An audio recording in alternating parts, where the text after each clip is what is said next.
sehingga nggak kalah viral dibandingkan dengan teman-teman yang sekarang ini sok paling-paling di Aceh, di Sumatera, dan lain-lain itu, Bu. Orang yang cuma datang sekali seolah-olah paling bekerja di Aceh, padahal negara udah hadir dari awal. Ada orang baru datang, baru bikin satu posko, ngomong pemerintah nggak ada, padahal pemerintah udah bikin ratusan posko di sana. Orang per orang cuma nyumbang 10 miliar, negara udah triliun-triliunan ke Aceh itu, Bu. Komisi 1 mendorong Angkatan Udara. Hari pertama langsung ada 4-5 pesawat datang ke sana, tapi dibilang nggak pernah hadir. DPR minta Komdigi jangan kalah update bencana, biar nggak kalah viral dengan yang sok paling Aceh. Anggota Komisi 1 DPR RI fraksi Partai Gerindra, Endi Patwijaya, meminta Kementerian Komunikasi dan Digital untuk turut memberikan informasi penanganan bencana banjir dan tanah longsor yang dilakukan pemerintah di Aceh, Sumatera Utara, dan Sumatera Barat. Ia tidak ingin pemerintah justru kalah dengan sejumlah pihak yang merasa dirinya paling berjasa untuk wilayah bencana tersebut. Hal ini disampaikannya dalam rapat bersama Menkomdigi, Mutia Hafid, di Kompleks Parlemen Senayan, Jakarta Pusat, Senin, 8 Desember 2025.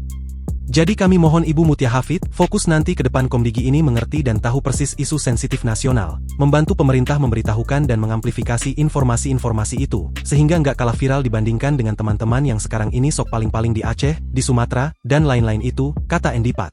Ia mengungkapkan, pihak-pihak yang merasa dirinya berjasa itu kebanyakan hanya datang sekali atau 2 kali ke Aceh. Endi Pat mengeklaim, jasa itu kalah jauh dengan pemerintah, yang dianggapnya sudah hadir sejak awal bencana.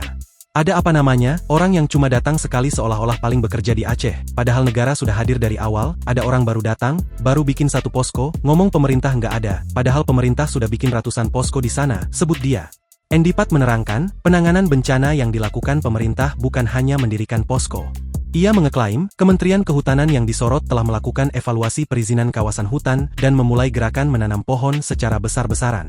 Tetapi itu kan tidak pernah sampai ke telinga teman-teman sampai ke orang bawah, selalu saja Kemenhut itu dikuliti dan dimacam-macamin lah, padahal mereka sudah melakukan banyak hal, ujar dia. Ia juga mengeklaim, kepolisian juga melakukan penyisiran dan perbaikan hutan di Sumatera. Oleh karenanya, ia meminta Komdigi menjadi garda terdepan memberikan informasi tersebut kepada publik. Ia lantas menyinggung gerakan yang menyumbang 10 miliar untuk korban bencana, sedangkan pemerintah sudah menyumbang dana triliunan. Orang per orang cuma nyumbang 10 miliar, negara sudah triliunan ke Aceh, jadi yang kayak gitu mohon dijadikan perhatian sehingga ke depan tidak ada lagi informasi seolah-olah negara tidak hadir di mana-mana, padahal negara sudah hadir sejak awal dalam penanggulangan bencana, kata dia.